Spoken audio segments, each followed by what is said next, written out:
Welcome back. How long have you been watching my channel? Let me know below. They didn't come. Not my mother. Not my sisters. Not even a distant cousin looking to catch their 15 seconds of televised glory.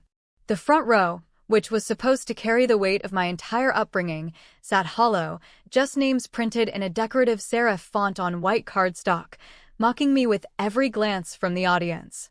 Reserved, but untouched.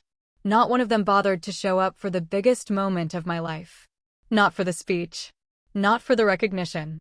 Not for me. The auditorium buzzed with artificial anticipation, cameras being adjusted, crew members running on adrenaline and underpaid labor, bright lights illuminating polished faces of people who knew exactly how to look proud when the time came. I stood behind the curtain, holding the folded pages of my speech with a grip that made my knuckles pale, wondering if maybe they had just gotten stuck in traffic, maybe the GPS took them to the wrong entrance, maybe, just maybe, there was still a logical reason why the people I had sacrificed so much for weren't in those seats. But no, this wasn't new. It was just louder now. The truth is, this wasn't the first time they didn't show up. They missed my college graduation too. Mom said she had a migraine, and my sisters were dealing with stuff, which I later found out meant brunch with their boyfriends. When I published my first book, the one they never even asked to read, they didn't come to the launch. When my marriage ended, violently and very publicly, none of them called. Not to ask if I was okay. Not even to say they told me so. It's always been like this, me, orbiting their lives like some satellite of convenience, only worth contacting when something needed to be fixed or paid for or smoothed over. It was never about me. I was never the one crying loud enough to be heard. That was always Emily. Or Tina. But I was the one who showed up. I was the one who held the family together with duct tape and patience. And now I was here alone, in a room full of strangers cheering for a version of me that didn't even exist at home. When I told the ceremony coordinator that I'd be reserving 3 front-row seats, I spoke the names aloud like a child writing a Christmas list. Mom, Emily, Tina. I imagined them seeing me up there, finally recognizing what I'd accomplished, maybe even feeling proud. Maybe, for once, I wouldn't just be the backup plan, the one who doesn't need anything, the one who's strong. That's what they always said, you're the strong one. You'll be fine. As if strength was some reward for being ignored. The presenter's voice cut through the low hum of conversation. They called my name. There was applause, genuine and full, and someone even whistled from the balcony. I smiled automatically, the way I was trained to smile, and walked out into the glow of recognition I had earned inch by painful inch. But as I reached the podium, the camera crew approached me one last time, headset wires dangling, asking quietly, "Would you like us to pan to your family when you thank them?" It was a fair question. Most honorees do that, acknowledge the folks who raised them, who molded them, who gave them their start. But the air around me felt like a dare. I looked out at those 3 empty chairs, still marked with their names like gravestones. Then I looked back at the technician, smiled with the kind of calm that comes from years of repressed rage, and said, "Pan to who? They're not here." The technician blinked, hesitated for half a second, and then gave a tight nod before stepping back.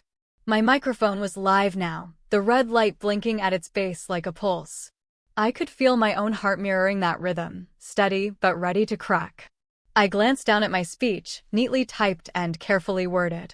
It was filled with lines about inspiration, perseverance, and family support, every one of them a lie. I had written it last week, imagining what it would feel like to finally be seen by the people I thought mattered most. But they weren't here. They had chosen not to be. So, I took the speech, folded it neatly, slid it into my blazer pocket, and looked straight into the crowd. There was a pause, a moment where even the air held its breath. Then I began to speak, slowly, carefully, each word climbing out from somewhere deeper than my lungs. I was going to tell you about the people who raised me, the ones who shaped this journey. But I think it's more honest to dedicate this to the people who didn't. A quiet ripple passed through the room, curiosity masked as politeness. I continued. To the woman who taught me that silence can sting sharper than insults. To the ones who never came unless something was needed. To those who assumed I'd always be fine because I didn't cry loud enough to get attention. I didn't have to name names. The ones who needed to know would know. Everyone else would fill in the blanks with people from their own lives. I could feel it, that shift in energy, as if the air had thickened with a kind of recognition that wasn't applause, but understanding. The speech continued not from a page, but from a place I'd kept buried for years. I talked about endurance, about building a life in the absence of safety nets, about what it means to love people who treat your strength as an excuse to neglect you. I saw women in the audience tear up. Men leaned forward, uncomfortable but engaged. I knew what they were thinking. This wasn't the usual thank you speech. No anecdotes about dad's fishing trips or mom's late-night pep talks. Just a calm, surgical excavation of truth. When it ended, they stood. They applauded. Some shouted my name, but I didn't hear any of it. I was staring at those 3 white cards, still resting untouched in the front row. For a second, I imagined them sitting there, Mom dabbing her eyes with a napkin, Emily pretending to listen while checking her phone, Tina trying to look supportive, but secretly texting her husband that I was being extra. But they weren't there. Not even close. And maybe that was the most honest moment of the whole night. Because I wasn't really speaking to them. I was finally speaking for myself. I barely slept that night. Not because of excitement, not even from the overstimulation of the flashing cameras or the wine I drank too quickly at the after reception, but from something quieter, colder, something that curled up at the base of my spine and wouldn't let go. I had delivered a speech that, from the outside, looked elegant, composed, almost poetic in its restraint, but underneath, beneath every syllable, there was a throb of something that had waited far too long to be said, and once it found the air, it refused to go back in its cage. I sat on the edge of the hotel bed at 3 in the morning, still in my heels, still in my blazer, makeup smudged slightly around the corners of my mouth, and stared at the ceiling like it owed me an apology. I should have felt triumphant. That's what they all kept telling me. People clapped for so long I had to nod to get them to stop. Strangers came up to me afterwards, some with tears in their eyes, telling me my words meant something to them, that I'd spoken what they were too afraid to say out loud in their own lives, that they wished they had the courage to be so brutally honest. But none of that mattered in the quiet. When your own mother doesn't show up, when your sisters don't even bother to text a good luck or, hey, break a leg, the applause of strangers starts to feel like the sound of one hand clapping. There's nothing lonelier than success when there's no one left to witness it who remembers you before the titles, before the achievements, before the curated persona. That morning, still running on the brittle energy of too little rest and too much emotion, I opened my email inbox and saw the digital copy of the ceremony's recording. It was scheduled to air on public broadcast that weekend, edited for time, polished up, closed captions added. The network wanted to post a clip of my speech early on their social channels, claiming it had tested well with a small preview group. Incredibly moving, they said. The honesty of it, refreshing. They asked for my permission to post it. I agreed without thinking. The clip went live at noon. By 4, it had been reshared over 6,000 times. By 7, nearly 20,000 views. The comments were, for the most part, supportive. People loved the vulnerability. They praised the courage. They speculated about who I was talking about, guessing at ex-husbands, absentee fathers, toxic workplaces. They were all wrong, of course, but I wasn't about to correct them. That was the beauty of subtle revenge. It doesn't scream. It doesn't point fingers. It leaves a clean wound and lets the guilty ones identify themselves. I hadn't even looked at my phone since approving the clip, but when I finally did, there was only one new message. From Emily. My older sister, the one who was always better at breaking hearts than taking responsibility, the one whose tears always made Mom rush to her side while my own went unnoticed, unmentioned, sometimes even mocked. She had texted me only 5 words, Mom's crying. What did you do? Not congratulations. Not you looked beautiful on stage. Not even a sarcastic well, you finally got your moment. Just that. A vague accusation wrapped in wounded blame. And for once, I didn't rush to explain myself. I didn't defend. I didn't shrink. I stared at her message for a long time, longer than it deserved, and felt the strangest sensation relief. Because now I knew it had landed. Now I knew they were watching. They hadn't shown up in person, hadn't given me the dignity of their presence when it would have mattered most, but somehow they found time to tune in when the world did, when the attention shifted and the lights turned on, and I wasn't just the fixer anymore. I was the headline. And that stung them. I could feel it. The speech had been built carefully, strategically, with the kind of layered meaning that ensured the average viewer wouldn't suspect a thing, but anyone who knew our family's particular brand of dysfunction would hear every knife hidden in those polite sentences. I didn't name names, but I didn't have to. I said just enough. Just enough for my mother to hear her own silence in my words.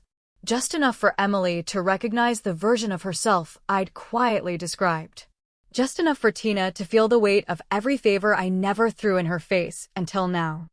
There was a line in the speech, near the end, that I knew would haunt them if they were paying attention, and clearly they were.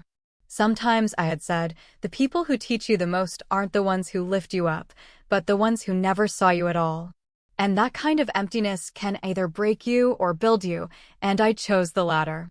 I imagined my mother sitting on her sofa, wine in hand, face drawn tight the way it always got when she didn't know whether to be angry or ashamed. I could see Emily, pacing in her kitchen, half furious, half humiliated, not because of what I said, but because of how many people heard it. That's what always mattered to her, the performance, the public image, the control. What they didn't realize was that this speech wasn't made for them. Not really. It wasn't even for the crowd in that auditorium. It was for every person who's ever sat in a room full of applause and still felt invisible, for everyone who's been told they were too strong, to need kindness, too self-sufficient, to deserve attention. It was for people like me, who carry wounds that don't bleed, who learn to smile through neglect because being angry makes you difficult, and being honest makes you dramatic. I never responded to Emily's message. Not then. Not the next day. Not even when Tina sent me a voice note saying, "You know you broke her, right?" As if my mother had been some fragile sculpture on a pedestal, and I was the careless guest who knocked her over. As if years of silence, of dismissiveness, of emotional absenteeism weren't already cracks spidering through the marble. I wasn't sorry. Not even a little. But I did feel something. Not guilt, not joy, something heavier, like inevitability. As if the moment had always been waiting for me, waiting for them, and we had finally arrived, all of us, late and uninvited to the confrontation we pretended we didn't need. The clip kept climbing. Messages from strangers flooded in. Agents reached out. Media requests. Panel invites.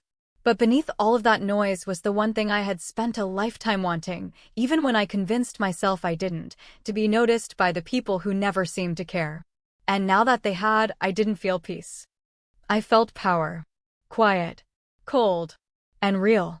It's strange, really, how memory can be both a warm room you return to and a locked basement you try your whole life to climb out of, depending on who else was holding the key at the time. Because when I think about my family, especially my mother and my sisters, I don't remember a string of dramatic traumas or explosive arguments that severed us cleanly, giving me a clear narrative of blame or betrayal. No, what I remember is much slower, quieter, more like erosion than violence, a constant, low-grade neglect disguised as structure, a lack of affection masked as discipline, and an almost religious devotion to the idea that some children simply need more than others, which, in our house, always meant I was the one expected to give, while Emily took and Tina coasted quietly in between. Never fully present, but always spared from the weight of responsibility. Emily was the eldest, and from the moment she could tie her hair into ribbons, everyone around her, including our mother, spoke about her as if she were some fragile porcelain thing that needed to be handled delicately. Like she might shatter from too much sunlight or too sharp a word. She cried easily, bruised easily, and loved to be loved, which meant that even her smallest breakdowns sent our mother into a flurry of damage control, canceling plans, making hot tea, drawing baths with lavender oil, soothing her with soft apologies that didn't make sense to the rest of us. I watched it all like a stranger looking through a window, understanding even at 7 years old that I was never going to be loved that way, not because I wasn't worthy, but because I didn't demand it loudly enough to be noticed. I was the one who fixed things, the one who stayed quiet, who picked up the pieces when Emily melted down and our mother fell apart with her. Tina, the middle child, never seemed to want anything more than to not be involved. She was the shadow in the corner of the room, the girl who perfected the art of invisibility early on and used it to her advantage. She didn't cry like Emily or try like I did. She coasted easy grades, average friends, always just enough to get by without drawing attention in either direction. If Emily was the storm and I was the anchor, Tina was the quiet sea no one bothered to map. Even now, when she calls, her voice is always cautious, as though she's trying not to trigger anything that might make her have to choose a side. The three of us grew up in the same house, under the same roof, with the same mother and her same collection of moods and expectations and quiet judgment, but it never felt like we were experiencing the same childhood. Because every time Emily messed up, whether it was skipping class, sneaking out, or later, blowing through rent money on pills and panic attacks, the world seemed to soften around her. Our mother would hold her and whisper things like, "You're just too sensitive for this world," as if sensitivity was a shield against consequence.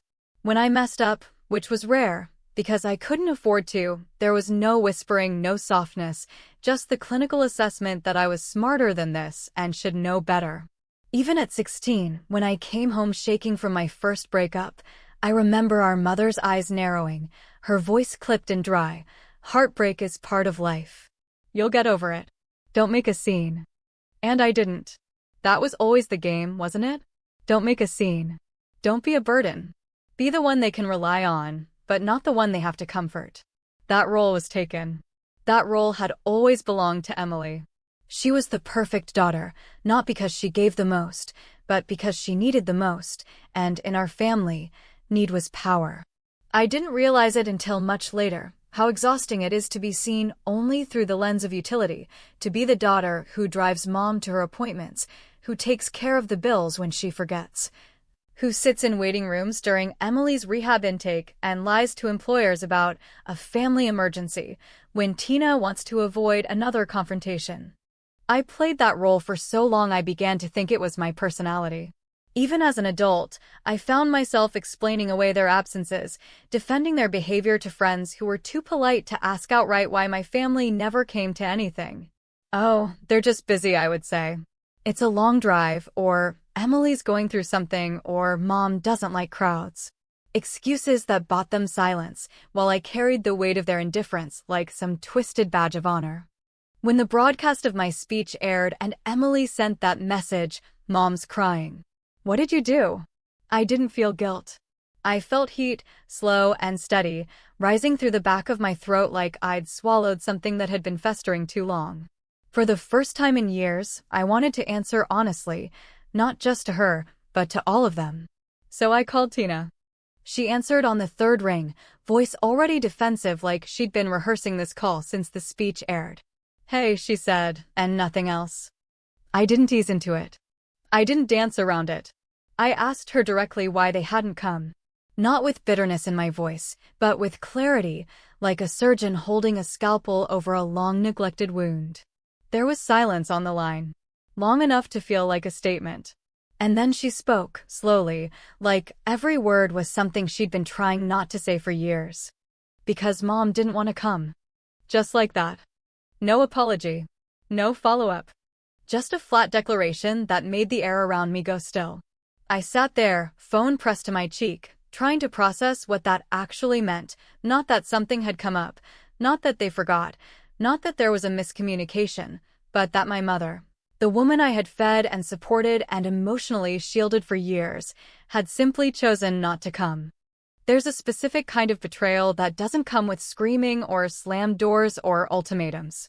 It's the kind that arrives in a quiet sentence on a quiet evening and rearranges every story you've ever told yourself about love and duty and what it means to belong to a family. I didn't respond to Tina right away. I didn't have anything left to say. Instead, I stared at the wall across from me, the pattern in the wallpaper suddenly looking like a maze with no exit, and wondered how many years I had spent trying to earn love from people who were perfectly content letting me give everything while they gave nothing. And in that moment, something inside me shifted, not with rage, but with finality. Not with a scream, but with silence that, for the first time, belonged to me. It was 2 days after that conversation with Tina, that clipped and surgical confession dropped so effortlessly into the silence between us, Mom didn't want to come, that I finally decided to do something I had been avoiding for nearly 3 years. Something I had justified not doing under the convenient and always socially acceptable umbrella of being too busy, too tired, too emotionally taxed to pick up the phone and invite yet another version of this same exhausting dialogue where nothing ever truly gets resolved, because real resolution would require a kind of honesty we had never once dared to practice. I called my mother, and as that phone rang, as it pulsed and hummed in my hand like something alive, I felt a slow, creeping pressure behind my eyes, not from sadness or nerves, but from something older and more poisonous, resentment. The kind that accumulates slowly over decades, like rust on a hinge, until one day the door won't open at all and everyone pretends it's the weather's fault instead of admitting no one ever bothered to take care of it.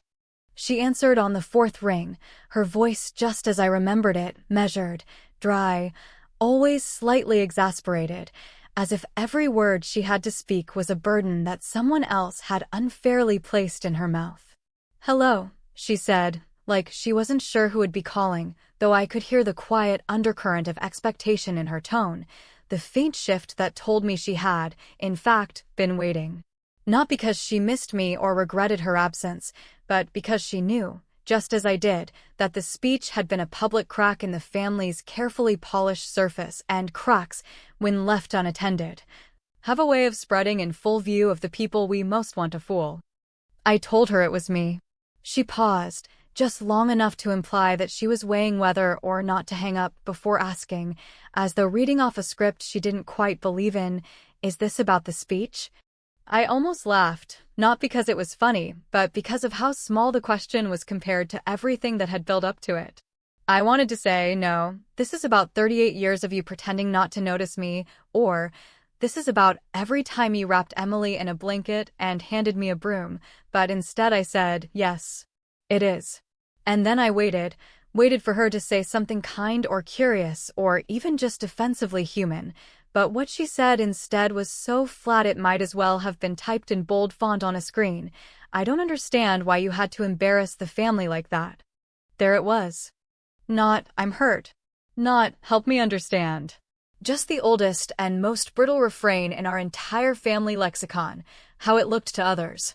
Because God forbid anyone should suspect the truth. God forbid we disrupt the illusion that we were a functioning, supportive family unit, when in reality we were 3 daughters raised to orbit a woman who only knew how to love when it made her look good in public. I told her, without theatrics and without raising my voice, that I didn't write that speech to embarrass anyone, but to finally speak from a place that had been sealed off and rotting for years, a place I had to clear out before it infected everything else. I said I wasn't angry, at least not anymore, but I was tired. Tired of pretending we were something we weren't. Tired of making space for people who never once showed up unless they were center stage. Tired of carrying the emotional weight of a family that never once asked if it was too heavy. She responded the way she always did when faced with something she didn't want to hear, with cold dismissal disguised as composure. "You've always been dramatic," she said, a phrase that, when spoken by a woman who hasn't hugged you since your high school graduation, feels less like an observation and more like a quiet act of violence.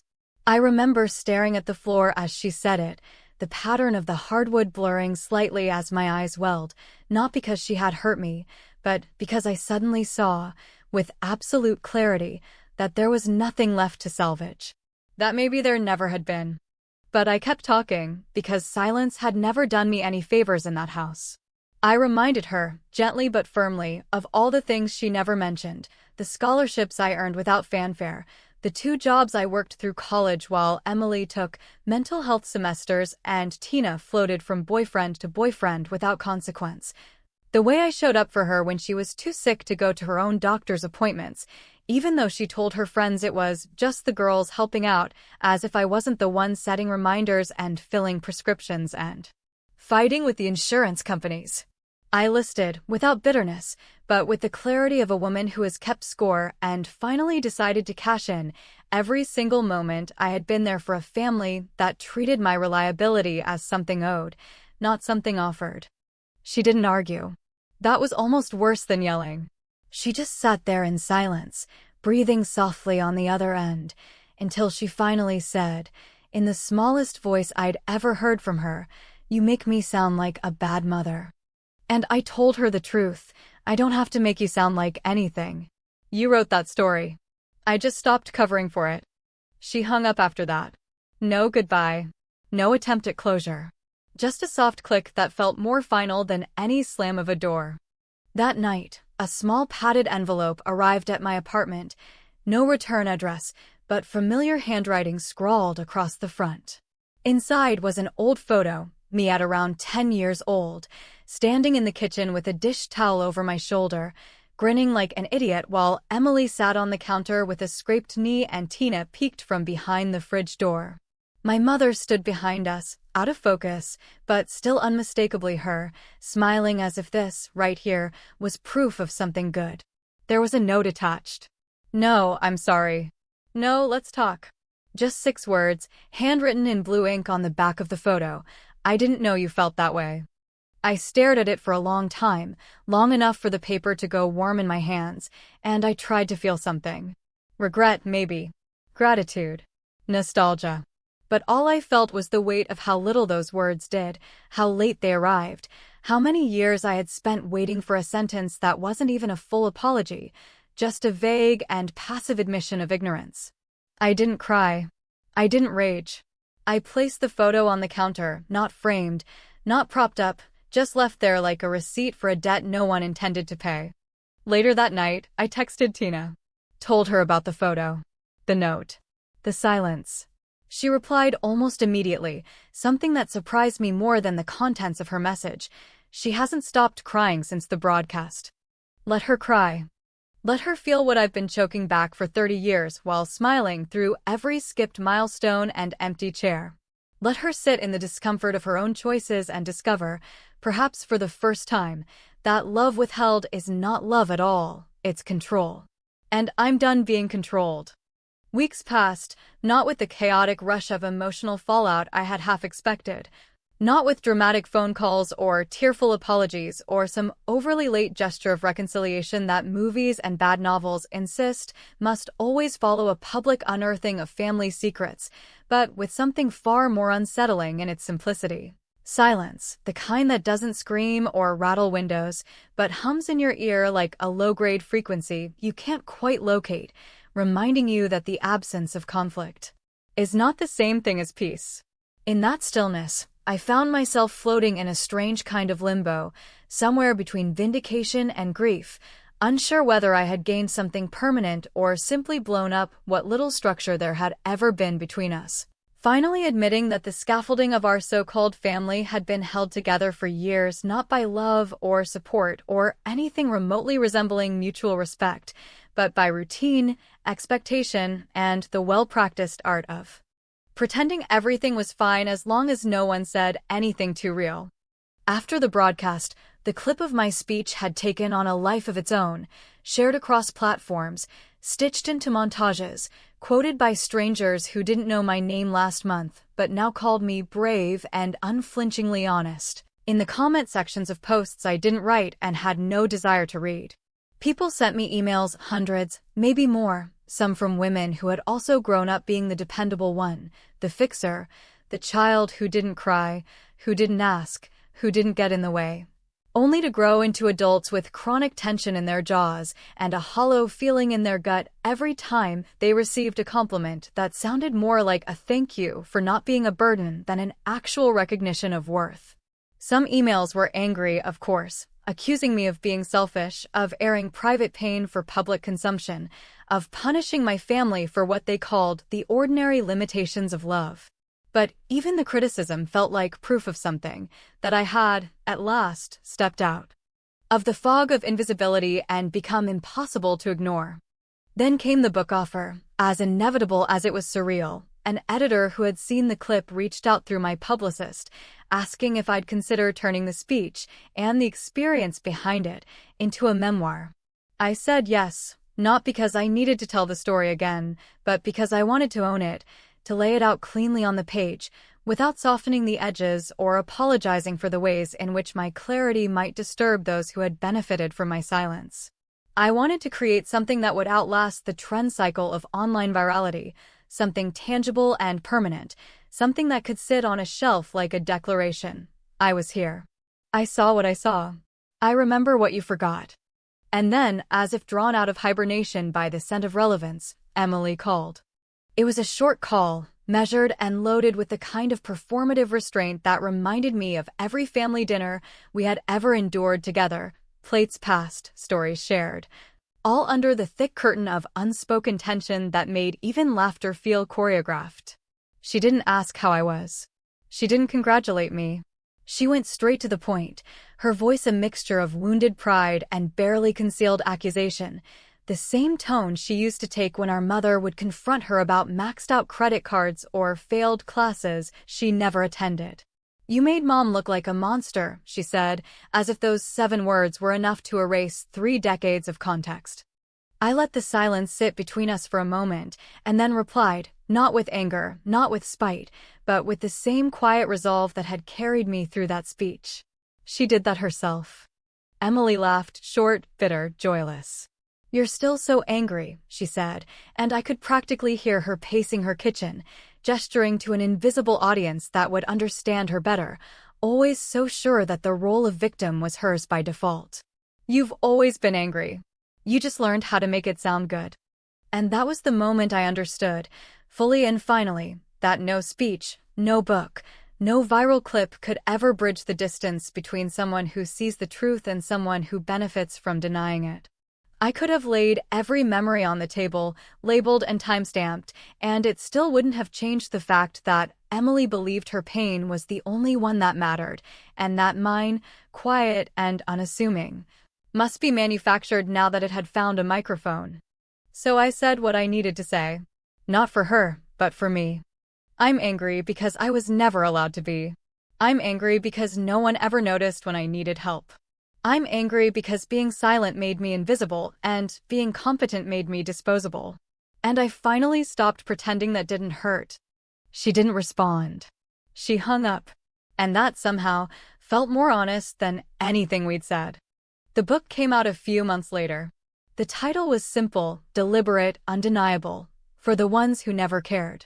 The publisher wanted something more hopeful, more digestible, resilience, maybe, or silent strength, but I refused, because hope wasn't the point. The point was truth. And truth, when left too long in the dark, doesn't come out neat and tidy. It comes out like a storm. It's sold well. Too well, maybe. I started getting invitations to speak, panels, podcasts, women's conferences, even a Sunday morning show that pitched the story as a modern tale of emotional survival. But I wasn't interested in turning my grief into a brand. I went to the first few events, nodded politely when people called me inspiring, and then quietly stopped responding to the rest. Because what I had needed wasn't admiration. It was recognition. And the only people I had ever truly wanted it from were the ones who had spent their lives looking right through me. A few weeks after the book launch, I drove back to the house I grew up in, not because I hoped to reconnect, not because I thought anyone would be there waiting with an open door and a changed heart, but because I wanted to see it one last time, not as a haunted place, but as something I had finally outgrown. I parked across the street, walked up the drive. The porch light was still the same flickering bulb that had buzzed through every summer night of my adolescence. I didn't knock. I didn't ring the bell. I simply slid a copy of the book into the mail slot, wrapped in brown paper with no note, no explanation, just the title staring up like a verdict. For the Ones Who Never Cared. And as I turned to leave, I didn't cry. I didn't feel empty. I didn't even feel victorious. I felt still. Because I didn't need their applause. I didn't need their forgiveness. I just needed, finally, to be seen. And now, whether they liked it or not, they had no choice.